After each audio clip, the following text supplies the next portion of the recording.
RBSE education academy में आप सभी का स्वागत है। आज हम कक्षा 10 की क्षितिज पुस्तक का 7वां पाठ सूर्यकांत त्रिपाठी निराला का अध्ययन करेंगे। इनका जन्म 1896 ईस्वी, मृत्यु 1961 ईस्वी। छायावाद के प्रमुख कवियों में निराला उपनाम से प्रसिद्ध सूर्यकांत त्रिपाठी का जन्म वसंत पंचमी को बंगाल के मेदिनीपुर जिले में हुआ था। उनकी औपचारिक शिक्षा हाई स्कूल तक हुई। तदुपरांत हिंदी, संस्कृत तथा बंगला का अध्ययन स्वयं किया। 3 वर्ष की बाल्यावस्था में माँ और युवावस्था के पहुँचते पहुँचते पिताजी साथ छोड़कर इस संसार से चले गए।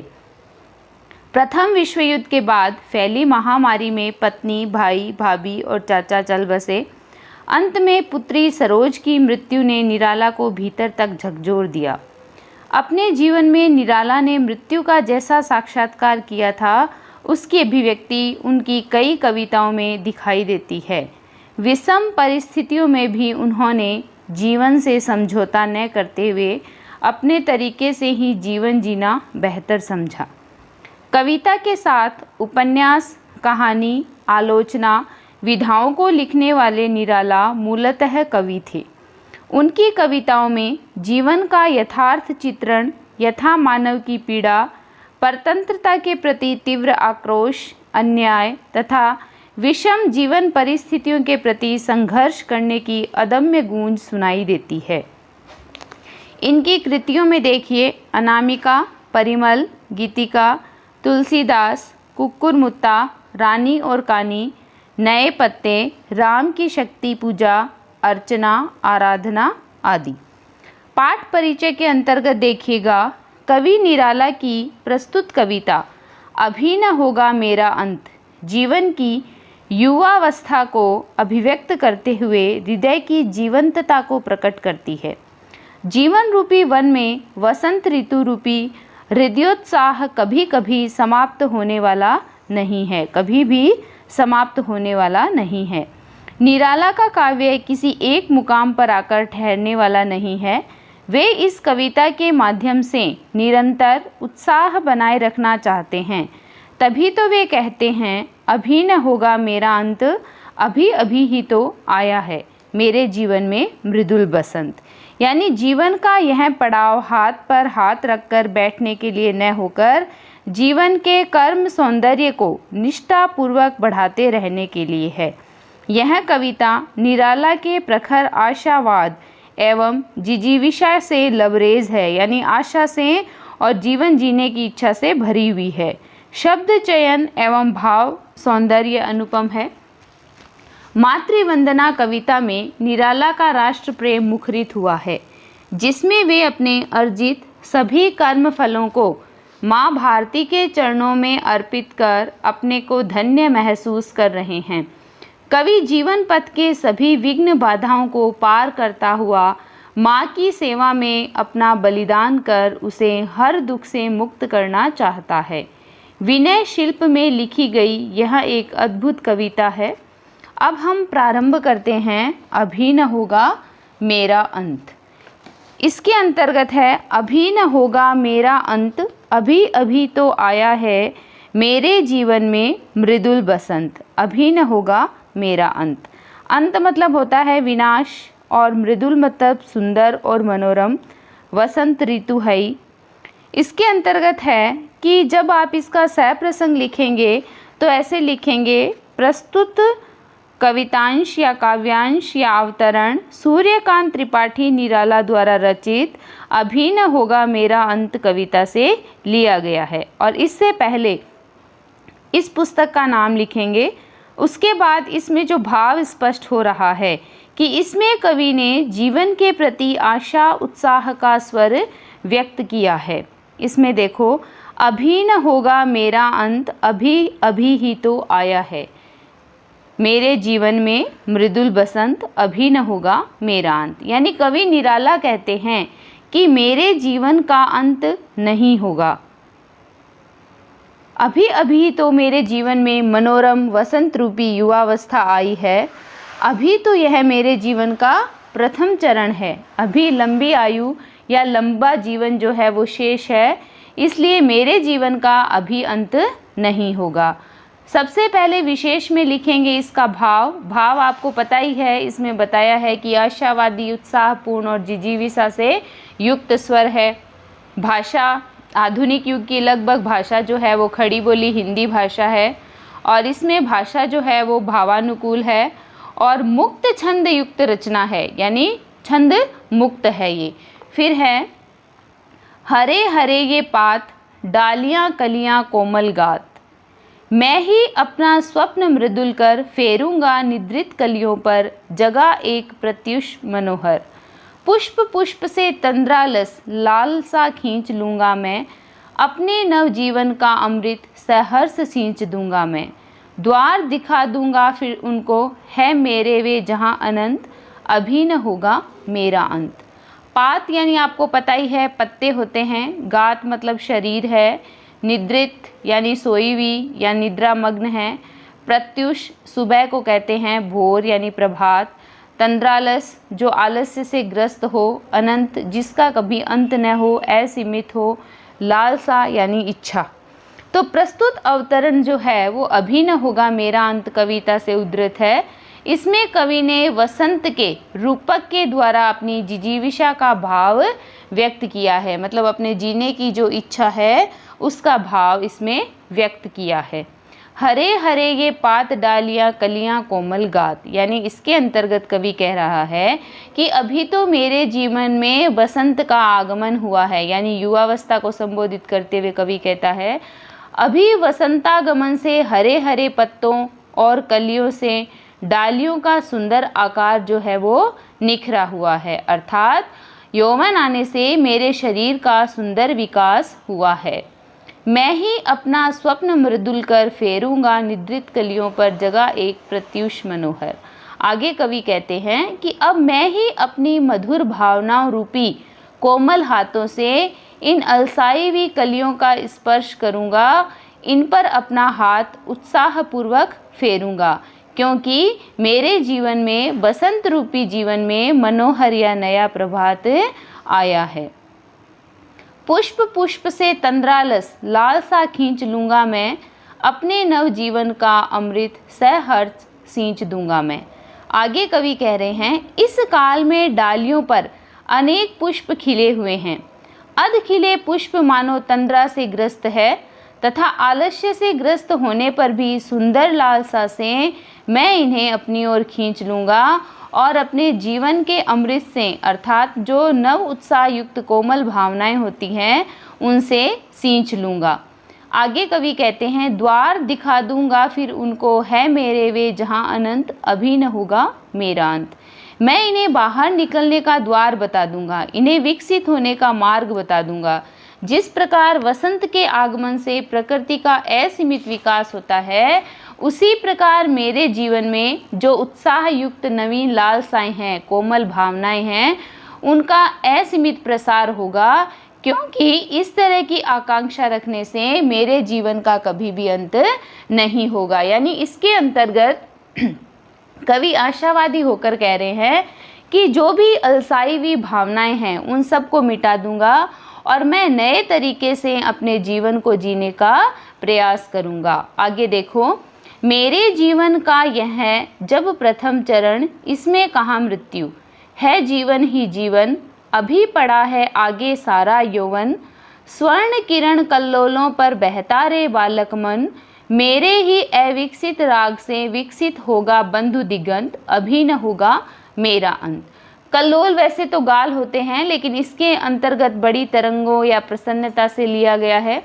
दिगंत जो है वो दिशाओं का अंतिम छोर है, दिक मतलब दिशाएं और अंत मतलब अंत, जो अंतिम छोर है। राग है, राग का मतलब इसमें प्रेम या आसक्ति या कोई संगीत का स्वर है।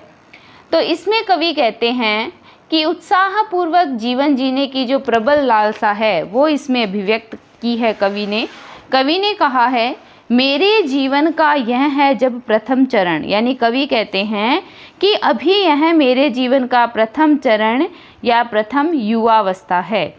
इसमें कहाँ मृत्यु, यानी इस नव वसंत रूपी युवावस्था में मृत्यु कहाँ और कैसे हो सकती है जीवन ही जीवन, अभी पड़ा है आगे सारा यौवन। यानी वो कवि कह रहा है कि मेरे जीवन में जो नव उत्साह भरा हुआ है, अभी युवावस्था के बाद जीने का जो लंबा काल है, सारा जीवन है वो शेष पड़ा है। स्वर्ण किरण कल्लोलों पर बहता रे बालक मन। आगे कवि कहते हैं, अभी तो जीवन रूपी प्रभात में मनोरम भावनाओं की स्वर्ण किरणें बिखर रही है और मेरा कोमल मन जीवन सागर की तरंगों पर प्रसन्नता से बह रहा है। मेरे ही अविकसित राग से विकसित होगा बंधु दिगंत, अभी न होगा मेरा अंत। इसमें कवि कह रहे हैं कि हे बंधु, मेरे हृदय की अविकसित राग से अर्थात कल्पनाशील जो अल्प विकसित भावनाएं हैं, वो उल्लासपूर्ण मेरे जीवन रूपी दिशाओं का उस पूर्ण विकास होगा। मेरी जिजीविषा एवं जो कर्म निष्ठा है उनका भी विकास होगा। अभी मेरे सामने सारा जीवन पड़ा हुआ है, अतएव अभी से मेरे जीवन का अंत नहीं होगा, यानी अभी न होगा मेरा अंत। इसके अंतर्गत कवि ने अपनी आशा और उत्साह से भरे हुए जो स्वर है वो इस कविता के अंतर्गत व्याप्त किए हैं। दूसरी कविता है कवि की मातृवंदना। अब आपको नाम से ही पता लग जाता है, मातृ यानी माँ और वंदना यानी उनका वंदन करना या देश प्रेम के प्रति अपने भाव जो है वो व्यक्त करना। इसमें देखो, नर जीवन के स्वार्थ सकल, बलि हो तेरे चरणों पर माँ, मेरे श्रम सिंचित सब फल। इसके अंतर्गत देखो, सकल, सकल मतलब सारा, सिंचित यानी सींचा गया। तो इसमें कवि कह रहे हैं कि हे माता, मुझे शक्ति दो कि मेरे इस मनुष्य जीवन के सारे स्वार्थ तेरे चरणों पर समर्पित या न्योछावर हो, तथा मेरे श्रम से अर्जित सारे कर्म फल भी तुम्हारे चरणों में समर्पित हो। यानी देश प्रेम की भावना अभिव्यक्त करते हुए कवि कहते हैं, हे भारत माता, मुझे ऐसी शक्ति दो कि मैंने अपने जीवन में जितने भी कर्म किए हैं या जो भी मनुष्य जीवन के स्वार्थ हैं वो सारे तेरे चरणों में समर्पित हो जाए। फिर देखो, जीवन के रथ पर चढ़कर सदा मृत्यु पथ पर बढ़कर महाकाल के खरतर भार सह सकूं, मुझे तू कर दृढ़तर, जागे मेरे उर में तेरी मूर्ति अश्रु जल द्योत विमल। इसके अंतर्गत देखो, महाकाल जो है वो मृत्यु के देवता शिव हैं। खरतर यानी बहुत भारी या कोई पैने, उर मतलब हृदय, द्योत मतलब धुली हुई, विमल मतलब स्वच्छ, दृग जल, दृग जल आपको पता ही है, दृग मतलब आँखें और जल यानी आँखों से जो जल बहता है तो वो है आंसू, संचित यानी एकत्र किया हुआ या कमाया हुआ। तो कवि कह रहा है, मेरे जीवन के रथ पर चढ़कर, कवि कहता है मुझे इतना दृढ़ बना दो कि मैं इस जीवन के रथ पर सवार होकर आगे बढ़ता रहूं, सदा मृत्यु पथ पर बढ़कर और सदैव मृत्यु के पथ की ओर बढ़ता हुआ महाकाल के खरतर भार सह, महाकाल के अत्यधिक भारी भार को सह सकूं, मुझे तू कर दृढ़तर, कि परंतु उसके लिए वो कहते हैं कि तू मुझे शक्ति दे, मुझे दृढ़ बना, मुझे मजबूत बना, जिससे मैं यह सब सह सकूं।